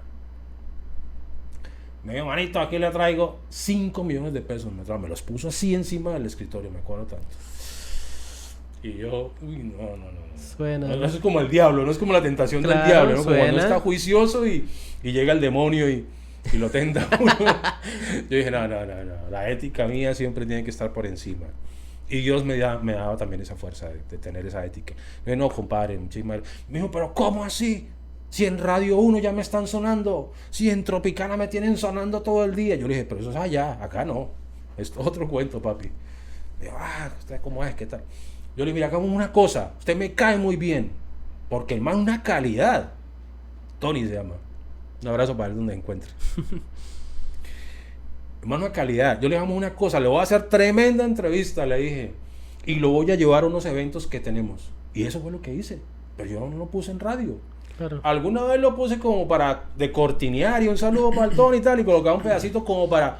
Porque el man se portó como un caballero, y es Claro. un man que no tiene educación, y se portó como un caballero, no como el otro que me amenazó. De traerle. ¿Sí me entiendes? O sea, lo que tú dijiste, o sea, si hubieran entrado de pronto con otra posibilidad, pues dice uno. Entonces, es eso, o sea, hay que tener ética en esto, chato. Hay que tener algo de ética y no venderle el alma al diablo tampoco, porque ¿para qué? Además que los artistas, chato, son amigos de uno mientras uno está en el cargo. Después, muy poquito se reporta. Claro, sí. Entonces- Bueno, y bueno, ya hablamos de los que quieren hacerse sonar, quieren que su música suene en la radio. Ahora yo le hice la pregunta también de la gente la cual no quieren que suene. Eso es otro cuento y eso es más delicado. Exacto. Quiero que toque ese tema porque es que casualmente usted como director o locutor de una radio, pues ese temita también es delicado porque eso es venderle el alma al diablo también. Bueno, chato, ese es un tema que casi nunca se ha tocado, o creo que nunca se ha tocado porque es mucha censura. Gracias a Dios, pues estamos en TikTok y aquí estamos abiertos, porque, por ejemplo, en otras redes no van a dejar que esta información salga. Y lo digo de primera mano porque este servidor ha estado 20 años en radio, y es que sí, hay unos artistas que le pagan a los directores para que usted no ponga otros. Les pagan y les pagan mensual. O sea que así usted llegue con el producto que llegue, sea bueno, regular o malo, igual no se lo van a poner. O le dicen que sí, le reciben la plata y no lo ponen. O lo ponen 2 o 3 veces, pero sí te reciben la plata. Entonces por eso han habido muchos problemas entre los artistas o managers con locutores y directores. Porque se comprometen, sí, manito, yo lo pongo, yo lo pego, yo lo ayudo. Reciben el recurso y no lo hacen. Entonces han habido muchos problemas por eso. Y están esos personajes que, por ejemplo, decían, no me consta, pero decían que en Medellín lo hacía Iván Calderón. O sea, que Iván Calderón le pagaba a los locutores y a los directores de las radios más importantes para que no pusieran ni a Ever ni a nadie. O sea, que si llegaban, sí, hola, ¿cómo vamos? ¿Todo bien? Pero ya de sonarlos en forma no. No me consta, pero ese fue el rumor que yo recibí en esa época. Sin embargo, conocí a Iván Calderón, me pareció un señor, y a su hijo Daniel también, tengo fotos con ellos y todo. Pero decían que y no solamente el rumor estaba en él, estaba también con el tema el problema de los chiches, ¿te acuerdas? Sí. Que pues a mí Martínez se retiró de los chiches, y entonces los que quedaron con la marca Los Chiches y tenían a Osmar Pérez no querían que Amin Martínez sonara. Lo mismo pasó también con Nelson Velázquez. Cuando Nelson sale de Los Inquietos también decían que el dueño de la marca Los Inquietos le pagaba a los locutores para que nadie pusiera lo nuevo de Nelson. Bueno, es que el mismo Nelson ha hecho entrevistas diciendo ese tipo de cosas, ¿no? Porque es que cuando él se sale de ya como tal de la disquera, de todo lo que son de Los Inquietos, el tema fue perseguidor, ¿no? O sea, fue delicado. Delicado. De la cual, pues, o sea, se viene hasta demandas y que van a meter a Nelson preso y bueno, el Un sinfín lío. exacto, de líos. Sí, aunque no me gustó fue que Nelson hablara de... Entre lo que habló en alguna entrevista, estaba hablando de que por qué los artistas ahora no pegan canciones. Y pues eso es otro tema, ¿no? Pero pues Nelson es un cantantazo. Yo una vez lo vi en Valledupar. O sea, yo lo he visto muchas veces y lo presenté muchas veces. Pero en Valledupar ese día cantó como Los Ángeles, una cosa loca. Muy bueno. Pero es que Nelson tampoco pega un tema hace... Creo que el último tema que pegó Nelson fue el de Omar Geles, Por Querer Olvidarte. Esa, el coronel no quiere quien le escriba ese. Esa canción, eso fue el último que pegó Nelson. Pero para que Nelson venga ahorita en redes a hablar de cómo pegar canciones o que él tenga una fórmula, en este momento no es valedera, chato. Porque lo que te digo, la música va cambiando y evolucionando. Claro, sí. Ahora está la moda de los artistas que agarran los covers, que agarran las canciones de otros artistas y les hacen un remake, un cover, un nuevo arreglo y la cantan ellos y dicen que no, yo fui el que la volví tendencia. O sea, ¿cómo se le ocurre, por ejemplo, un artista como Rafa Pérez, que es un cantantazo? Sí. No voy a decir nunca que no, es un súper artista para mí, y en tarima es un monstruo. Pero ¿cómo le ocurre decir que Los Diablitos la pegaron, la de Si no me falla el corazón, Sí. pero él fue el que la puso tendencia. Es que tendencia hoy en día, todo el tema de lo viral es tan complicado que así como un muy buen trabajo puede hacerse viral, así también un baile en TikTok se puede hacer viral. Claro. Entonces, a veces creo que hay que respetar un poquito a los juglares y a la gente que estuvo antes y los que les tocó joderse para poder llegar a una disquera, chato, porque es que antes no era así, eran bonitos, tenías que cantar, de verdad, y sin autotune, y sin Melodyne, ni nada de todo esos software que hay hoy que ponen a cantar a todo el mundo. Ujú. No, señor, en ese tiempo había que cantar, tenías que tener talento para que una casa disquera te prensara un disco. Un tema delicado, ¿no? Bueno, Delicadísimo. es que, bueno, yo digo, ¿no? Por ejemplo, yo como compositor de una canción y listo, hágale, la compuse hace 30 años atrás, de repente en el año 2070, por allá un muchacho lo cantó en esa plataforma X, porque en ese entonces quién sabe si exista TikTok, Sí, claro. y la viralizó, listo, chévere.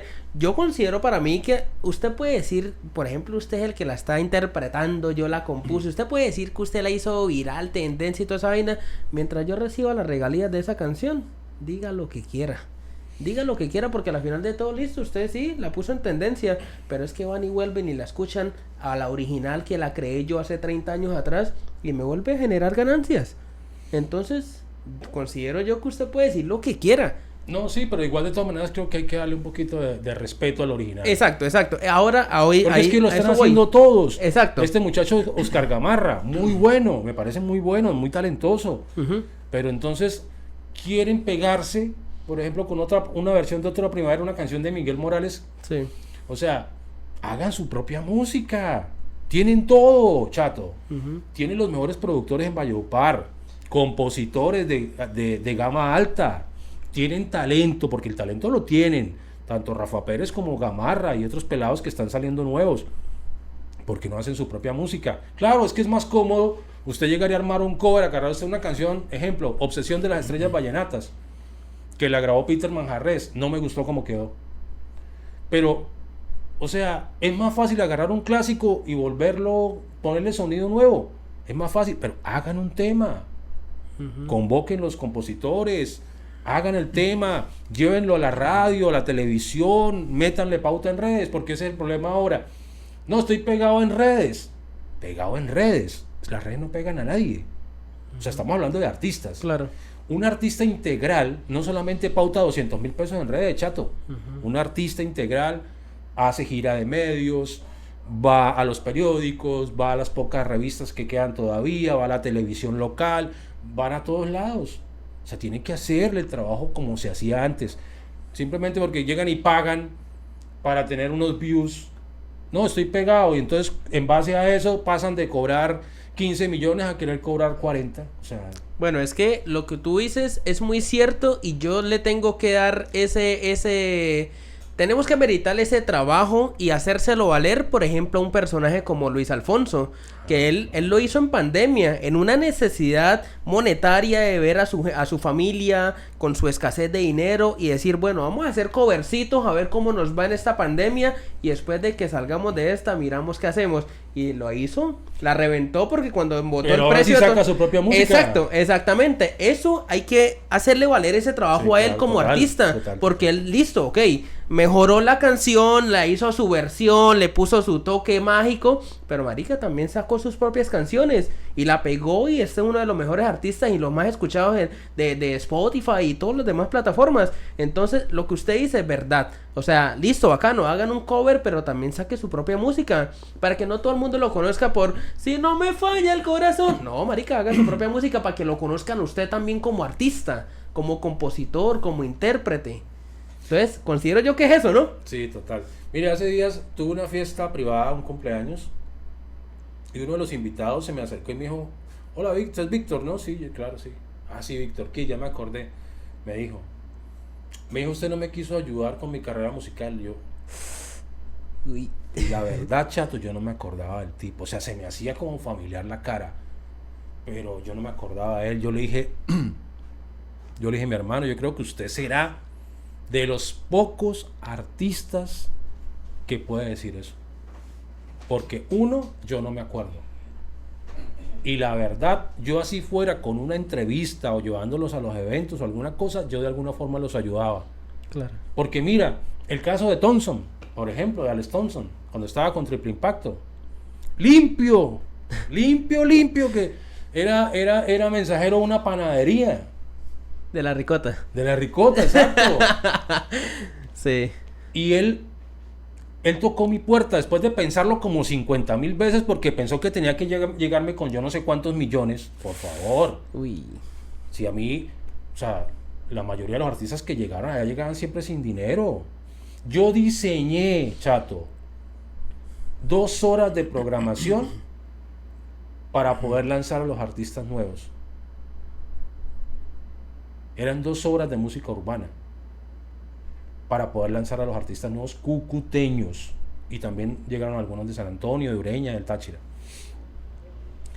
Llegó Thompson. Un abrazo para Thompson, lo quiero muchísimo. Y ojalá le vaya muy bien. Una calidad. Y que él lo pensó, es que como 12, 13 veces para poder llegar ni siquiera a tocar la puerta. Cuando el man llega, yo lo veo, hola, ¿qué tal? Yo ya lo había visto por ahí en tarima. Yo lo vi en Atalaya, me acuerdo tanto. En un evento que nosotros estuvimos acompañando a un cliente, una emisora, y yo lo vi a él. Y este man tiene tarima, dije yo. Este man tiene tarima. Hay chispa aquí. Sí, claro, pero después se me perdió el radar y ahí me llegó a la emisora y me llegó con una salsa urbana en esa época, porque todo el mundo estaba haciendo reggaetón. Yo dije, uy, eso está bueno, le dije. Y el man como que no las creía, ¿no? ¿De qué tema estamos hablando? Sí, ¿De cuál tema estamos hablando? La de usted abusó de mí, ¿es que se llama? ¿Usted se olvidó de mí? Eso, Sí, se olvidó de mí. ok. Esa. Y hermano, y se la puso a sonar. Ese mismo fin de semana la lancé en las 20 latinas y vamos para adelante con esta canción y la puse a sonar porque a mí siempre me gustó ese sonido de la salsa urbana de tipo DLG y me sonaba mucho DLG. Entonces yo dije, vamos para esa y bien, y el hombre se arranqueó y tocó bastante con su compañero de Triple Impacto. Lo que pasa es que el otro después se fue para Estados Unidos y pues se quedó solo ahí como sin acompañante, pero no. ¿Y cuánto me dio Thompson? Que no me dio ni siquiera un pan. O sea, Thompson no puede decir, uy, fue que le llevé un pan de la ricota, no, nada. Sí, nada. Usted bueno, se me adelantó y realmente me da gracia porque antes de que empezáramos esta entrevista, antes de que yo saliera de mi casa, él me manda un audio y me dice, yo te doy el contacto de Víctor, le doy la entrada con Víctor, pero por favor dedíquenme un clip del tema cuando usted se olvidó de mí. Y sí, aquí estamos hablando de él y saludos para él porque lo queremos mucho. Sí, claro. Él me dice, yo quiero que ustedes hablen de la historia de que yo me intercalaba un día el desayuno y el otro, no me acuerdo muy bien de quién me habló porque eso sí quiero que de pronto usted que está más cerca de ese tema, él como que se intercalaba un desayuno para los de Olímpica o no sé cómo era el hecho que con los muchachos de la ricota. Como que bueno, gracias por ponerme el tema en la radio. Le quiero traer un desayunito ahí como para que ustedes coman ahí y se sientan de manera gratificados de alguna manera u otra, porque no hubo plata de por medio, sino simplemente un desayunito humildemente. En ese punto, ¿cómo se siente usted? Que realmente dice usted, bueno, yo hubiera podido cobrar millones aquí, pero lo estoy haciendo de corazón. No, la verdad yo no me arrepiento de eso. O sea, yo lo hice de corazón. Y sí, no, de pronto él quería darles ese detalle porque pues estaba en la capacidad, porque pues él trabajaba con la panadería. Sí. Y sí, él a veces llegaba, o sea, yo me enteraba, pero porque yo llegaba un poquitico más tarde. Uh-huh. Yo me enteraba que él les llegaba con un cafecito y un pan a los muchachos de Temprano Más Bacano, en esa época a Julio, a Lucho Guerrero, a todos los que estaban ahí en ese momento.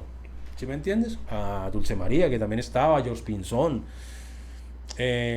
Y les daba como ese detallito, pero era una cosa de corazón, no era que se lo estuvieran pidiendo, o sea, claro, literal. exacto. Uh-huh. Y no, así con muchos artistas yo los ayudé de corazón y no me arrepiento de haberlos ayudado, no me arrepiento, la verdad. Por ejemplo, la última vez que vi a Ciro Quiñones, le di un abrazo. Y eso que él no está muy en contacto conmigo. Yo le dije, estoy orgulloso de ti. Le dije eso.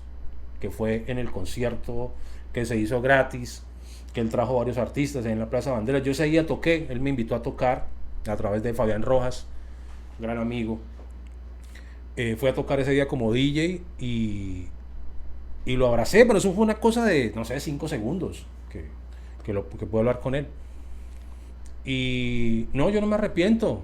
Hay artistas que son muy desagradecidos, hay personas que yo ayudé, que les di trabajo, que después ya no me contestaban el teléfono, pero pues igual allá ellos. O sea, yo cumplí con hacer mi labor. Uno no tiene que, chato, hacer las cosas esperando siempre algo a cambio. Eso se llama interés, ¿sí? Cuando tú haces las cosas de corazón, el universo, Dios o en quien tú creas te lo va a devolver. De pronto no con esa persona, chato, de pronto con otra persona que tú ni esperabas nada. Claro. Fíjate que, por ejemplo, en Bogotá llamé a George Pinzón, al humorista, porque yo lo saqué. Él manejaba buseta con el papá, porque el papá siempre fue conductor de buseta. Yo lo saqué de manejar buseta y lo puse en la radio, en la emisora número 1. Y cuando yo fui a Bogotá, que quería comenzar a tocar en discotecas y eso, lo llamé. Una vez me contestó, le comenté que me relacionara con los empresarios y eso. Más nunca me volvió a contestar el teléfono. Yo no le estaba pidiendo dinero. Le estaba pidiendo que me relacionara con la gente del medio del entretenimiento para yo tocar, de DJ. Eso era todo. Y para grabar unas cuñas y cosas así. O sea, poniéndome la orden de lo que yo sé. Yo no le estaba pidiendo que me regalara nada. Claro. Pero no pasa nada. Yo no tengo nada en contra de él. Es más, me parece un excelente humorista, muy bueno. Ahorita está en Caracol y le va muy bien. Y me hace feliz que le esté yendo tan bien. Y muchos así, muchos DJs, locutores, artistas, ya, bueno, se olvidaron de uno, pero está bien, yo no tengo ningún rencor contra ellos, la verdad, o sea, cada quien da de lo que tiene en su corazón, chato, así de sencillo. Exacto, eso sí es verdad. Bueno, ya para finalizar, porque ya llevamos 1:30, que por sí agradecido contigo por este espacio. Quiero que toquemos... ¿Tiene calor o si quieres? No, un poquito más de temperatura. No, estamos súper bien, estamos aquí en el estudio de Víctor Kid. Agradecidos. Yo, como siempre te lo he dicho y creo que te he escrito en el WhatsApp como 20 gracias, porque siempre soy muy agradecido con todas las personas que me abren la puerta, tanto de su corazón como de su espacio, de su arte. De ese espacio que tienen para mostrarle al mundo, y de la cual ahorita en estos momentos quisiera que tocáramos el tema, ¿cuál es el requisito como tal para uno poder hacer un buen evento de una miniteca? Porque es que casualmente estamos tocando los temas de gente profesional como los minitequeros de Venezuela, que esos son unos monstruos. No, son los magos. Exacto. Entonces, ahora cuando Venezuela se viene para Colombia y empiezan esas guerras de miniteca una con otra, ¿cómo se siente usted cuando empiezan a venir esos grandes? ¿Cuáles fueron esos requisitos que usted tuvo que llenar para empezar a trabajar con ellos? Bueno, no, yo creo que fue también con el tiempo, ¿no? De estar en First Class, en Macroefectos, en Megawatts, en todas esas minitecas. ¿Por qué? Porque nosotros fuimos también muchas veces a San Cristóbal, por ejemplo. Tuvimos guerras de minitecas como Speed Night, la misma Infierno, ZC, Sandy Lane, en esas épocas, en el Táchira. Y así como ellos venían a enfrentarnos acá, nosotros también íbamos a meternos al rancho, ¿sí? Sí. Entonces allá, y pudimos compartir, a pesar de que ellos son muy celosos con su medio, chato, con el medio de las minitecas. Como que nos ganamos ese sitial, pero fue con el tiempo, no es que yo aparecí, no, fue con el tiempo, con el trabajo, el estar mano a mano. Me acuerdo tanto de una guerra de minitecas que tuvimos con Speed Night, estábamos tocando DJ Arnold y yo, y nos dimos mano a mano, o sea, eso fue en el estadio de softball de Rubio, estamos hablando de unas 8,000 personas, habían más o menos. Y fue un mano a mano brutal, o sea, en todo, en sonido, en luces, en música, en show, en todo. Entonces nos fuimos ganando ese sitial poco a poco, no fue nada gratis. Entonces ahora que ellos vuelven y que vuelve esta moda de las minitecas, de las guerras de minitecas, es reencontrarnos con ellos que compartimos hace 20, 25 años atrás. Es volver a encontrarnos, a recordar anécdotas de esas épocas, mirar lo que están haciendo hoy en día, cómo se han actualizado sus shows. Por ejemplo, el show de Infierno hoy en día es una cosa espectacular. El show de ZC, por ejemplo, la misma 3Dimension también está haciendo unas cosas bestiales.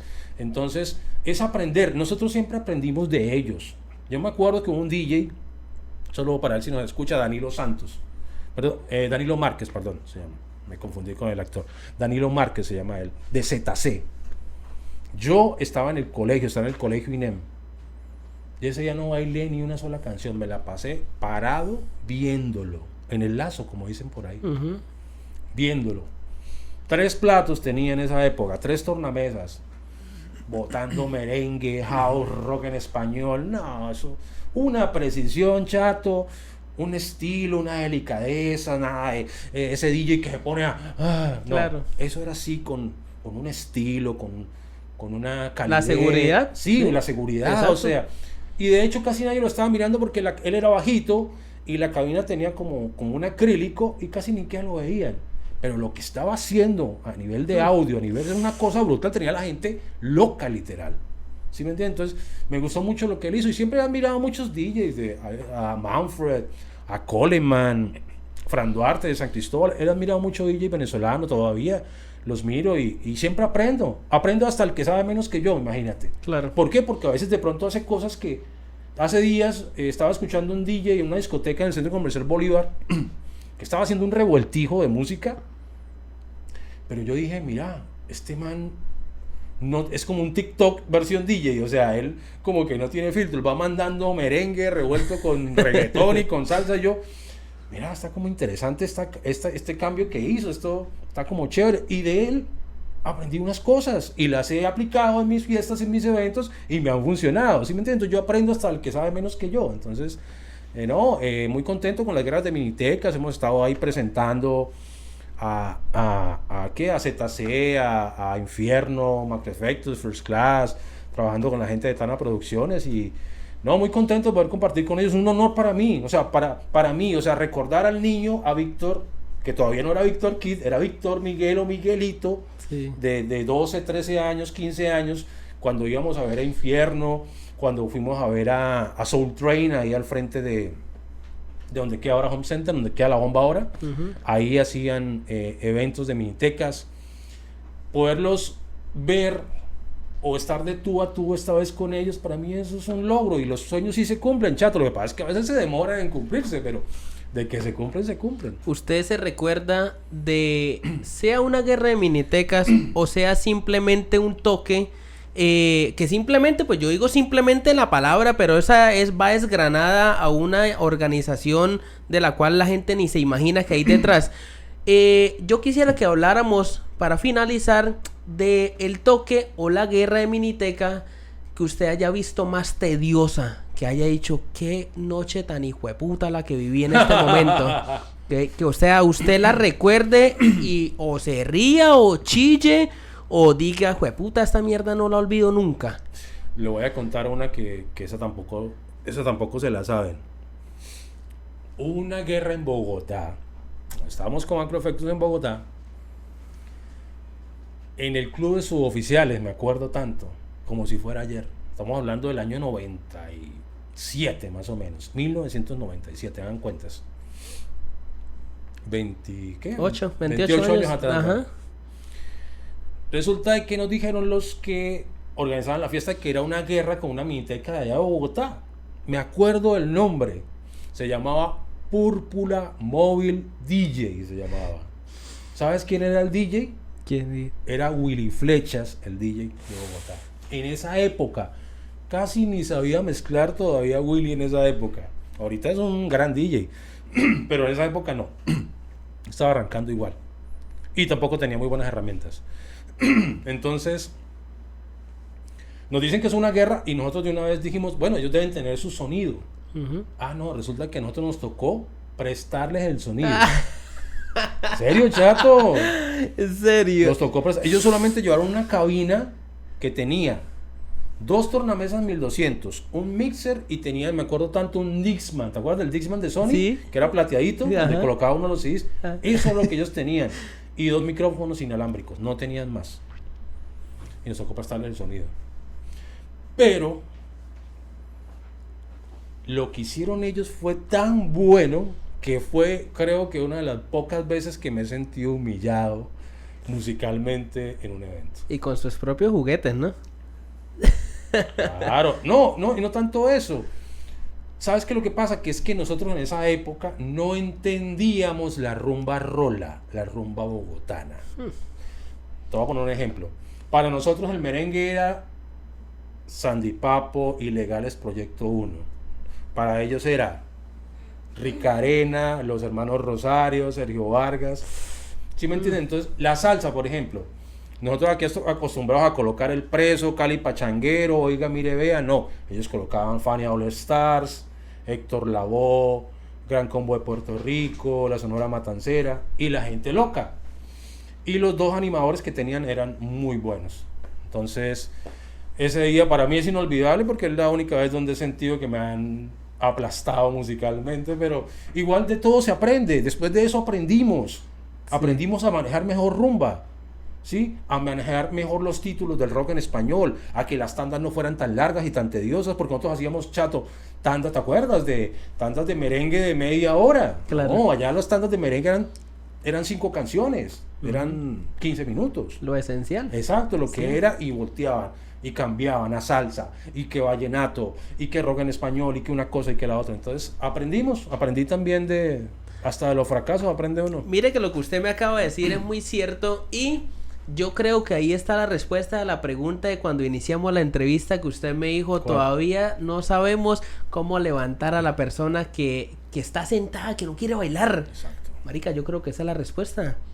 Esas tandas Sí, pequeñas claro. que empiezan a mover eso, que de pronto la persona dice, nah, marica, a mí no me gusta la salsa, pero de repente venía un merengazo de fondo por allá, 2, 3 canciones después, que no me la pongan porque me paro, ¿no? Claro. Yo creo que esa es la respuesta, Víctor. Sí, o es parte de la respuesta, porque es que pasa algo también, Chatico, y es que a veces tú no sabes el estado de ánimo con el que esté la persona en ese día, ¿sí? Porque, por ejemplo, puede ser muy fin de semana y todo el mundo esté enviajado con reggaetón y electrónica y lo que sea, pero de pronto hay una persona que tiene la tusa, que está despechado, que quiere escuchar a Luis Alfonso, a Jason Jiménez, a Ciro Quiñones, a Vicente Fernández, por ejemplo, ¿sí? Uno no sabe qué es lo que está pasando. Pero te digo que hay que tratar de leerles la mente, literal, leerles la mente a la gente que está ahí. No sabes si esa persona en qué estado de ánimo esté, si esté tal alegre como para salir a bailar un merengue, o esté en despecho, o tú le pones unos 3 de música de despecho, después le metes un vallenato y ahí lo pasas a salsa y como que le vas cambiando lo que acabas de decir, la respuesta, le vas como cambiando el enfoque a esa persona que tenga en ese momento. Es una ciencia, o sea, manejar la pista, no tanto mezclar, hay muchas herramientas hoy en día para mezclar, Claro. manejar la pista, tratar de leer la mente a las personas es una ciencia y todavía no hay nadie que la haya inventado del todo. O sea, la seguimos descubriendo, la sigo descubriendo, la verdad. Bueno, sí, señores. Oiga, Víctor, muchísimas gracias. Son las 7:20. Hicimos, marica, más de 1 hora y media aquí hablando de todo un poco. ¿Cómo se siente? No, contento, Chatico. Yo siempre he apoyado mucho a mi gente, no solamente artistas, sino el tema de los podcasts, a todos los que están creciendo en el tema de redes sociales. Yo siempre estoy dispuesto, saco mi tiempo para ayudarlos y entre todos nos apoyamos. O sea, tenemos que ser más regionalistas, más arraigados a lo nuestro. Dejemos de estársela dando a los demás solamente. O sea, está bien que vengan de Medallo, de otros lados y acá y todo el mundo les quiera pagar a DJs, artistas, a humoristas. Está bien, Claro. pero también apoyemos a los de acá. Aquí hay mucho talento, o sea, no es porque simplemente somos Cúcuta, no. Aquí hay mucho talento, vamos a ayudar a los que están acá. Compartan este contenido, denle like, comenten, síganos en la Fiesta Latina, síganos en mi cuenta personal también de DJ Víctor Kid. Vamos para adelante todos, ganemos todos. O sea, yo estoy abierto a todas las posibilidades y estoy muy contento de que estés tan organizado. Gracias a tu señora también por acompañarnos hoy. Y nada, aquí estamos a la orden para lo que quieras siempre. Y si quieres hacer una segunda parte, todavía hay mucha tela para cortar. Hay mucha tela para cortar, exactamente, Pero pero me gustó también... mucho la entrevista de Juan Manuel. Bueno, Un hit total. Exactamente, ha sido todo un gusto para nosotros y lo que sí quisiera dejar el mensaje yo como el Chato, como aquí en nuestro show, es que es verdad lo que dice Víctor, hay que apoyar, pero lo único que les puedo recomendar es que hagan las cosas bien. Hagan las cosas sí. bien para que no tengan que entrar con dinero a decir quiero que me pongan o que me escuchen o que me vean. Simplemente gánense el puesto. Gánense el puesto porque una cosa no es hacer. El hecho no es hacerlo bien. Así que bueno, por eso estamos aquí en el show del Chato con Víctor Kid. Esto fue el segundo capítulo y Dios me lo bendiga. Ustedes saben que aquí los queremos mucho. Dios me lo bendiga. Víctor, muchísimas gracias, hermano. Déjeme atenderle la mano porque es un gusto para mí tenerlo aquí en el show. Fiesta Latina. Soy DJ Víctor Kid, un abrazo para todos, a seguirnos y sí, la Fiesta Latina está ahí en TikTok y en todas las redes sociales y nada, se vienen cosas buenas para ustedes, bendiciones, gracias por el apoyo, por no olvidarse de mí y nada, un saludo para mi esposa que la amo mucho.